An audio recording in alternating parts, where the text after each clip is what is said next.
안녕하십니까.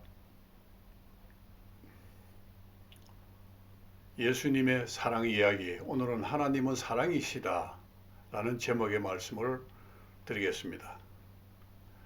성경은 하나님은 사랑이시다 라고 우리에게 말씀합니다. 이 말씀은 하나님의 본질이 사랑이라는 말이 아닙니다. 하나님의 여러 면의 속성들 중에 한 속성이 사랑이라고 말하는 겁니다. 성경은 조금만 읽어봐도 무한하시고 전지하시고 전능하신 하나님의 속성들을 단편적으로 짧은 시간에 이렇다 저렇다 결론의 말씀을 드릴 수는 없습니다. 하나님의 많은 속성들 중에 인격의 속성도 있고 또 무한성, 전지성, 불변성, 거룩성, 공의 등등 많은 하나님의 속성이 있는데 오늘은 그 속성들 중에 사랑에 대해서 말씀을 드리겠습니다. 사랑의 속성이 우리에게는 아주 중요합니다. 하나님의 공의는 하나님께서 아담에게 동산 중앙에 있는 나무의 열매를 먹으면 반드시 죽으리라. 이 말씀은 하나님의 말씀이기에 곧 법입니다. 법은 예외를 정당화하지 못합니다. 열매를 따먹은 아담과 하와는 죽어야 하는 것이 하나님의 공의입니다. 그리고 공의는 아담의 후손인 인류에게도 동일하게 적용됩니다. 아담이라고 하는 히브리어의 단어의 뜻은 그 명사의 뜻은 사람 또는 인류라는 의미를 가지고 있습니다. 하여서 인류는 아담과 동일하게 하나님과의 최소한의 규법인 법을 어김으로 하나님의 관계가 단절이 됩니다. 이것은 하나님의 공의의 작동입니다. 단절의 결과는 사망이라고 하는 단어를 만들어내게 되었습니다. 그 이전에는 사망이라는 게 없었습니다. 사망이라는 단어가 존재하지 않았습니다. 범죄함으로 사망이라는 단어가 주어지게 됩니다. 하나님의 사랑의 속성은 인류, 즉 아담을 영원한 사망에서 구원하여 본래의 에덴 동산으로 회복하시기로 결정하십니다.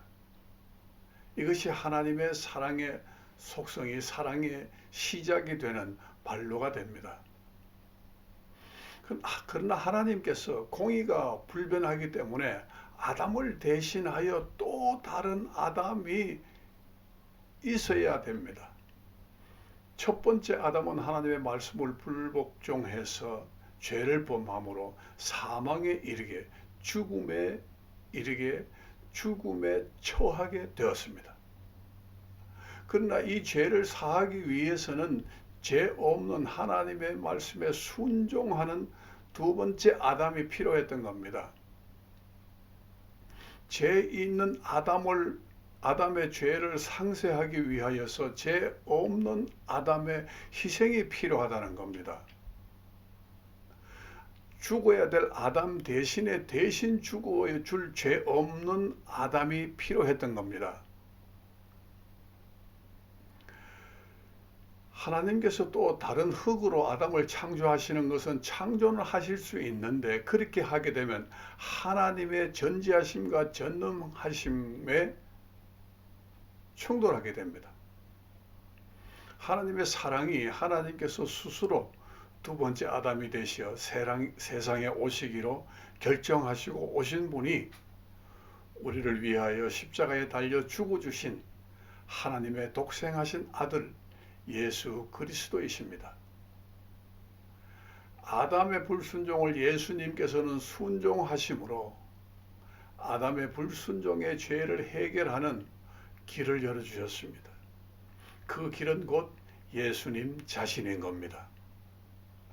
요한복음 14장 6절에 보면 내가 곧 길이요 진리요 생명이니 나로 말미암지 않고는 아버지께로 올 자가 없느니라 이렇게 말씀하십니다. 예수님이 길입니다. 예수님이 진리입니다. 예수님이 곧 생명이십니다. 그래서 이 예수님이 십자가에 달려 죽으심으로 우리는 하나님과의 길이 열렸고 생명이 주어졌고 그 말씀이 진리가 되는 겁니다.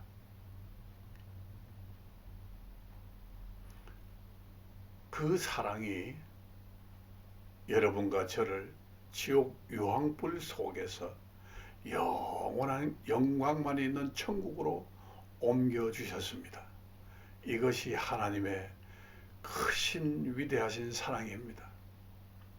하여서 우리는 하나님의 사랑을 입은 자들이기에 형제의 잘못을 용서하지 못할 것이 없습니다. 큰 사랑을 받은 자가 형제들의 자그마한 잘못을 용서하지 못한다면 큰 사랑 받은 자의 자세가 아니기 때문입니다. 그래서 우리는 서로 사랑하는 것이 마땅합니다. 그렇게 하는 것이 하나님의 뜻입니다. 우리 서로 사랑하면서 하나님의 거룩한 뜻을 이루어 주시기 바랍니다. 오늘도 주 예수 그리스도의 이름으로 여러분을 사랑합니다. 시청해 주셔서 감사합니다.